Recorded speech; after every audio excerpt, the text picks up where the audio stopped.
함께 기도하시겠습니다. 하나님 감사합니다. 오늘도 하나님 말씀으로 또 하루를 시작합니다. 날마다 하나님 말씀 통하여서 우리를 향하신 하나님의 귀한 뜻 깨닫고 또 겸손하게 주님과 동행하며 살아가는 우리 모두 되게 하여 주시옵소서. 감사드리며 예수님의 이름으로 기도드립니다. 아멘. 오늘 함께 나눌 하나님의 말씀은 역대하 36장 11절에서 21절입니다. 시드기야가 위에 나아갈 때 나이 21세라 예루살렘에서 11년을 치리하며 그 하나님 여호와 보시기에 악을 행하고 선지자 에레미야가 여호와의 말씀으로 일러도 그의 앞에서 겸비치 아니하였으며 느부갓네살 왕이 저로 그 하나님을 가리켜 맹세케 하였으나 저가 배반하고 목을 곧게 하며 마음을 강팍해 하여 이스라엘 하나님 여호와께로 돌아오지 아니하였고 제사장의 어른들과 백성도 크게 범죄하여 이방 모든 가증한 일을 본받아서 여호와께서 예루살렘에 거룩하게 두신 그 전을 더럽게 하였으며 그 열조의 하나님 여호와께서 그 백성과 그 거하시는 곳을 아끼사 부지런히 그 사자들을 그 백성에게 보내어 이르셨으나 그 백성이 하나님의 사자를 비웃고 말씀을 멸시하며 그 선지자를 욕하여 여호와의 진노로 그 백성에게 미쳐서 만회할 수 없게 하였으므로 하나님이 갈대아 왕의 손에 저희를 다 붙이심에 저가 와서 그 성전에서 칼로 청년을 죽이며 청년 남녀와 노인과 백발노홍을 긍휼히 여기지 아니하였으며 또 하나님의 전의 대소 귀명들과 여호와의 전의 보물과 왕과 방백들의 보물을 다 바벨론으로 가져가고 또 하나님의 전을 불사르며 예루살렘 성을 헐며 그 모든 궁실을 불사르며 그 모든 귀한 기명을 회파하고 무릇 칼에서 벗어난 자를 저가 바벨론으로 사로잡아가매 무리가 거기서 갈대아 왕과 그 자손의 노예가 되어 바사국이 주재할 때까지 이르니라. 이에 토지가 황무하여 안식년을 누린 같이 안식하여 70년을 지내었으니 여호와께서 에레미야 입으로 하신 말씀이 응하였더라. 아멘. 오늘도 하나님 말씀을 하루 시작하시는 여러분들에게 하나님의 귀한 은혜가 함께 하시기를 바랍니다. 이제 열왕기 상하, 역대 상하 모든 이스라엘 유다의 왕들의 이제 그 말씀을 이제 마무리하게 되었습니다. 특별히 역대하 36장 마지막 장은 유다의 마지막 왕들에 대해서 이야기하며 또 유다와 예루살렘이 바벨론에 의해서 어떻게 정말 비참하게 비극적으로 멸망당했는지를 우리에게 말씀하고 있습니다. 정말 몇백 년의 시간 동안 하나님께서는 오랜 시간 유다가 회개하고 돌아오고 또 새로운 신앙과 삶을 살 기회를 주셨지만 끝내 그들은 회개하지 않고 돌아오지 않았습니다. 그래서 오늘 이렇게 멸망의 시간을 당하고 말았죠. 결국 이제 하나님은 유다를 붙잡았던 그 손을 놓으시고 그 이제 유다를 이 바벨론 갈대아 이 바벨론의 손에 붙이셨습니다. 그냥 내버려 두신 거죠. 사실 유다가 하나님께서 떠나 손을 놓기 시작하신 것은 지금이 처음이 아니라 이제 요시야 왕의 그 개혁이 끝난 후 또다시 유다가 죄악의 길로 걸어가자 이제 그때부터 하나님께서는 유다의 손을 놓기 시작하셨습니다. 하나님의 손이 하나님께서 더 이상 붙들어 주시지 않으니까 이제 유다는 정말 이 세상 속에서 정말 고아처럼 돼버린 거죠. 하나님께 돌보시지 않으니 이제는 애굽이나 바벨론이나 이런 강대국에 의해서 침략당하고 고통당하기 시작했습니다. 그래서 36장에 처음부터 보면 먼저는 애굽이 이제 유다를 침략하고 간섭하기 시작하죠. 요시아의 아들 여호아하스라는 사람이 왕이 되었지만 애굽 왕이 그 여호아하스를 폐위를 시킵니다. 그리고 예루살렘으로 쳐들어와서 왕을 폐위시키고 그 왕을 애굽으로 붙들어가죠. 그리고 나서 그 여호아하스의 그 아들인 여호야김 아들이 아니죠. 여호아하스 대신 여호야김을 대신 그 왕으로 세웁니다. 그 형제였던 여호야김을 대신 유다의 왕으로 세워요. 자신들의 말을 잘 들을 것 같은 사람이었기 때문이죠. 그래서 여호야김이 왕이 된 후엔 또 어떤 일이 벌어지냐? 당시는 바벨론과 애굽이 이제 그 중동의 패권을 차지하기 위해서 전쟁 가운데 있었거든요. 그러니까 이번에는 그리고 이제 바벨론과 애굽 사이에 이제 유다가 끼어 있는 거죠. 그러니까 유다를 어느 나라가 차지하느냐가 그 패권을 누가 장악하느냐에 아주 중요한 일이 된 거예요. 그러니까 유다가 애국과 바벨론 사이에 이게 끼어버린 거죠. 역사적으로 또 보면. 그래서 이번에 이제 이 바벨론의 느부갓네살이 이제 유다에 쳐들어와서 어떻게 합니까? 애굽이 세운 여호야김이라는 왕을 또 붙잡아갑니다. 붙잡아가고 또 약탈해 가죠. 왕이 이제 없으니 유다는 어쩔 수 없이 8살밖에 되지 않은 이 여호야김의 아들 여호야긴을 왕으로 세웠어요. 근데 이번에 또 느부갓네살이 바벨론이 또 다시 쳐들어와서 그 8살 먹은 그 아기까지, 그 어린 왕까지 바벨론으로 붙잡아 갑니다. 그리고 대신 이제 오늘 본문에 나오는 마지막 유다의 왕이었던 시드기야, 삼촌이죠. 그 여호야긴의 삼촌, 그 시드기야를 왕으로 세운 거예요. 꼭두가시 왕으로 세운 것이죠.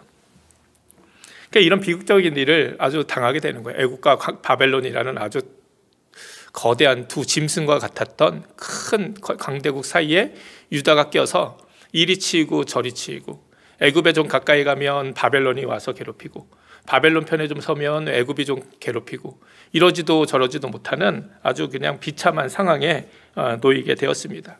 그리고 지금까지 유다의 왕은 다윗의 형통으로 끝까지 이어져는 갔지만 결국 유다의 왕을 세우시고 폐하시는 분은 누구셨습니까? 오직 하나님이셨어요. 하나님께서 유다의 왕을 세우기도 하시고 폐하기도 하셨죠. 그 이유는 무엇입니까? 유다가 하나님의 백성이었기 때문이에요. 그런데 이제 더 이상 왕을 하나님이 세우시고 폐하시는 것이 아니라 지금 누가 세우고 폐하고 있습니까? 애굽이, 바벨론이, 이런 나라들이, 이런 왕들이 자기 입맛에 맞게 유다의 왕들을 세우기도 하고 폐하기도 하는 이런 어처구니 없는 일들이 일어나고 있는 것이죠. 이 말은 무엇입니까? 더 이상 이제 유다는 하나님의 백성으로서 하나님께서 지금 그렇게 바라보고 계시지 않은 거예요. 그냥 간섭하고 계시지 않은 거죠. 때로 우리가 살아가면서 하나님이 정말 우리의 삶에 너무 간섭하시는 것 같아서 부담스럽다 이렇게 여기며 살 때도 있는 것 같습니다. 그래서 내가 정말 나 혼자 좀 자유롭게 살고 싶고, 그런데 사실 하나님께서 우리가 하나님 앞에서 당하는 가장 무서운 형벌은 하나님이 우리의 삶을 간섭하시고 또 때로는 징계하시고, 우리가 잘못된 길을 걸어갔을 때 우리는 때로 우리를 징계하셔서 또 매도 때리시고, 그래서 우리가 정신 차려서 다시 돌아오게 만들고, 그 과정에 우리는 아픔도 겪고 힘든 일도 겪지만 사실 그런 모습이 결코 이게 안 좋은 모습이 아니라는 거예요. 오히려 그런 모습은 축복된 모습인 거죠. 미우나 고우나 너는 내 자식이니 내가 너를 끝까지 책임지겠다, 하나님께서 이렇게 해주시는 것은 너무나도 감사한 일이죠. 유다도 사실 지금까지 하나님이 그렇게 인도하신 거예요. 그런데 그런 하나님의 손길을 유다는 계속해서 거부를 한 거죠. 떠나기를 원했던 거죠. 나는 더 이상 하나님의 간섭 아래, 주권 아래 있기 싫다. 여러분, 하나님의 주권 아래 있지 않으니 유다가 누구의 주권 아래 있게 됩니까? 애굽과 바벨론이라는 정말 거대한 그 짐승과 같은 악한 세력이 유다를 지금 주권을 가지고 흔들고 있는 거잖아요. 이 얼마나 참 어리석고 비참한 결정을 유다가 한 겁니까? 사실 이런 안타까운 이 모습들 가운데서 왜 도대체 유다가 이렇게까지 갈 수밖에 없었느냐? 결국 성경에서 기록하고 있는 이유, 우리에게 말씀하시는 이유는 분명합니다. 그들이 한결같이 하나님 앞에서 악을 행했기 때문이에요. 이렇게 나라가 망해가는 마지막 순간까지 이 유다의 그 신앙을 상징하고 대표하는 유다의 왕들의 모습이 어떻습니까? 심지어 그들은 하나님 앞에서 계속해서 악을 행했다는 거예요. 심지어 이 여호야긴이라는 이 왕은 8살의 왕이 됐다고 그랬잖아요. 8살짜리 어린 아이예요. 어린 아이고 어쩔 수 없이 왕의 자리에 있었어요. 그런데 성경에 보니까 이 아이조차도 여호와 보시기에 악을 행했다는 거예요. 여러분, 좀 이해가 안 되시죠? 8살짜리 아이가 악을 행하면 얼마나 악을 행했기에 성경은 이렇게 기록하고 있습니까? 이것은 모든 사람이 악한 모습을 가지고 있었다는, 그것을 아주 상징적으로 대표하는 말씀인 것이죠. 8살짜리 아이의 그 어린아이가 왕이 되었을 그때조차도 하나님 앞에서 악을 행했다니, 이건 정말 하나님께서 더 이상 이 유다를 붙들고 계실 수 없는 그런 상황이 되어버린 것이죠. 오늘 함께 읽은 시드기야도 마찬가지죠. 그 하나님 보시기에 악을 행하고 심지어 선지자 에레미야가 여호와의 말씀으로 일러도 그의 앞에서 겸비치 아니하였다. 이게 비단 시드기야의 모습이겠습니까? 이 당시 모든 이스라엘의 모습이라는 거예요. 이 바벨론 왕이었던 느부갓네살조차도 하나님을 두려워하는 사람이었죠. 그런데 아무런 힘이 없어서 멸망해가는 이 유다 왕 시드기야는요, 오히려 하나님 앞에서 목을 곧게 하며 마음을 강팍하게 하고 교만하게 행해서 하나님께 돌아가지 않았다는 거예요. 말씀드린 것처럼 이건 시드기야 개인의 모습이 아니라 그 시드기야뿐만 아니라 모든 유다의 사람들, 그 당시 모든 사람들의 공통된 모습이었다는 거예요. 그래서 보면 제사장으로부터 시작해서 모든 어른들과 백성, 어린 아이에 이르기까지 하나님 앞에서 범죄하고 이방의 우상을 섬기고 하나님의 성전을 더럽혔다는 거예요.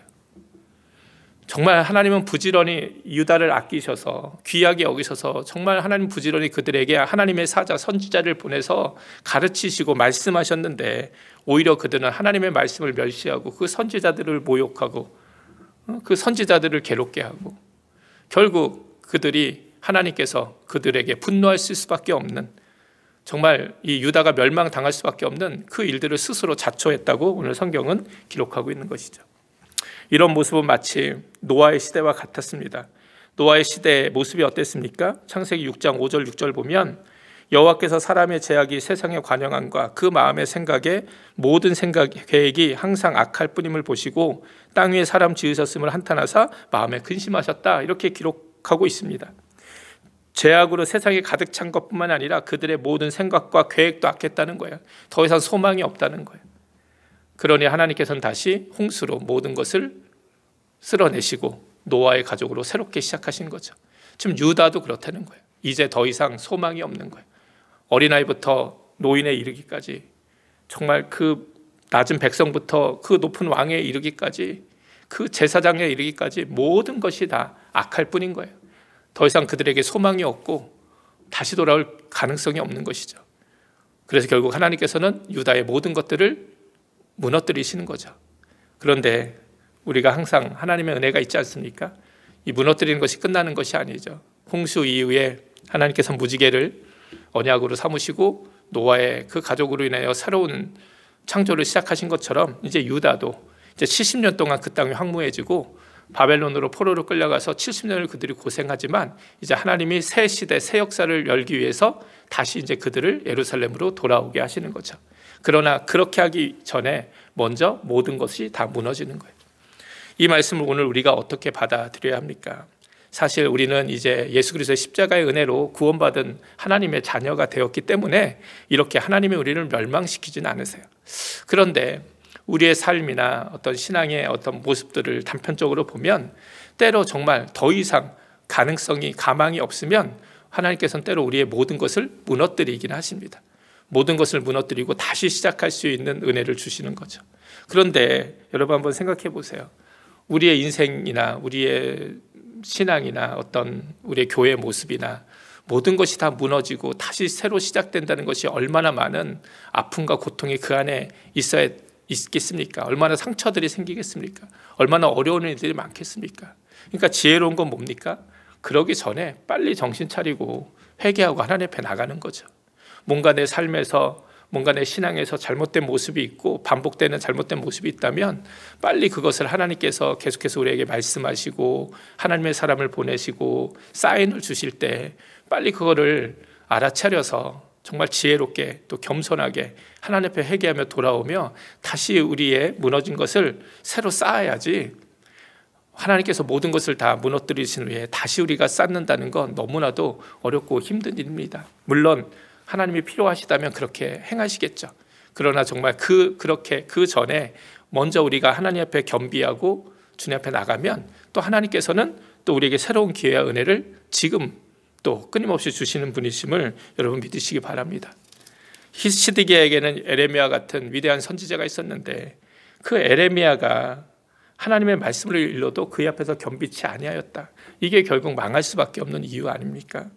그리고 그 모든 생각과 모든 계획이 다 교만하고 다 악하다면 하나님께서도 이제 더 이상 어떻게 할 수 없는 지경까지 이르게 된 것이죠. 오늘 유다의 이런 마지막 모습, 왕들의 마지막 모습, 사람들의 마지막 모습을 보면서 다시 한번 우리의 모습을 돌아보고 새롭게 회개하고 정말 하나님 말씀을 귀하게 여기며 날마다 겸손하게 살아가는 우리 모두가 되었으면 좋겠습니다. 그렇게 하나님의 성전이 모욕당하고 결국은 다 불타서 없어졌어요. 그것 때문에 많은 유대인들은 정말 마음 아파했을 겁니다. 그런데 왜 하나님께서 그 모든 것을 가져가셨습니까? 그들이 귀하게 여기지 않았기 때문에. 하나님의 임재, 하나님을 향한 예배, 하나님의 그 성전, 하나님의 것, 이것을 귀중히 여기지 않으니 결국 그것들도 다 빼앗기게 만든 거죠. 물론 나중에 이제 그 모든 것을 하나님은 다시 돌려놓습니다. 정말 왜 다시 돌려주십니까? 이 유다의 백성들이, 이스라엘 사람들이 다시 그것을 귀하게 여기고 사모했기 때문이에요. 사실 우리의 삶에 있어서도 하나님이 주시는 은혜, 이런 것들도요, 우리가 정말 귀하게 여기지 않고 사모하지 않으면 또 그것이 그냥 어느 순간 우리 인생에서 사라져 버릴 수 있습니다. 하나님께서도요, 정말 우리와 인격적인 관계를 누리기 원하시기 때문에 우리가 정말 귀중히 여기고 소중히 여겨야 하나님도 그것을 귀중히 여기고 소중히 여겨 주시며 우리 가운데 역사해 주시는 줄 믿습니다. 이제 역다의 말씀을 다 마치고 이제 내일부터는 에스라 말씀으로 들어갑니다. 이제 에스라는 이 바벨론 포로 70년을 끝내고 이제 이 페르시아 바사라는 나라가 들어서면서 에레미야가 예언한 대로 다시 이제 하나님께서 예루살렘을 회복시키는 그런 은혜의 또 이야기가 담겨져 있습니다. 계속해서 이스라엘의 이런 역사, 또 이런 모습들을 살펴보면서 오늘 우리들의 삶과 적용하면서 또 우리가 또 귀한 은혜를 깨닫고 결단하는 저와 여러분 되시기를 주님의 이름으로 축원을 드립니다. 함께 기도하시겠습니다. 하나님 감사합니다. 유다의 마지막 왕들의 모습, 사람들의 모습, 그리고 유다가 결국 멸망당할 수밖에 없었던 이 모습을 바라보면서 하나님, 오늘도 우리들의 삶 속에서도 정말 하나님의 은혜를 귀하게 여기고 하나님을 향한 우리의 신앙, 예배를 귀하게 여기며 말씀을 귀하게 여기며 겸손하게 또 하나님이 우리에게 깨우쳐 주실 때, 말씀하실 때 회개하며 다시 한번 주님이 기뻐하시는 삶으로 모든 것이 무너지기 전에 돌아갈 수 있는 우리 모두 되게 하여 주시옵소서. 감사드리며 예수님의 이름으로 기도드립니다. 아멘. 우리 주기도문 하시겠습니다. 하늘에 계신 우리 아버지여, 이름이 거룩히 여김을 받으시오며 나라의 임하옵시며 뜻이 하늘에서 이룬 것 같이 땅에서도 이루어지이다. 오늘날 우리에게 일용할 양식을 주옵시고 우리가 우리에게 죄 진 자를 사하여 준 것 같이 우리 죄를 사하여 주옵시고 우리를 시험에 들지 말게 하옵시며 다만 악에서 구하옵소서. 대개 나라와 권세와 영광이 아버지께 영원히 있사옵나이다. 아멘. 오늘도 말씀 기억하시면서 기도하시고 우리 교회 계속 공동 기도 제목, 우리 코로나 해결될 수 있도록 빨리, 지금 인도나 전 세계적으로 또 굉장히 많은 확진자와 사망자, 아주 고통이 또 심해지고 있습니다. 계속해서 여러분 기도해 주시고요. 여러분 개인의 신앙과 교회 부흥을 위해서, 또 교회 중보기도 필요하신 분들, 아프신 분들을 위해서 또 개인의 기도 제목, 또 가정의 기도 제목 가지시고 오늘도 기도로 승리하는 귀한 날 되시기 바랍니다. 함께 기도하시겠습니다.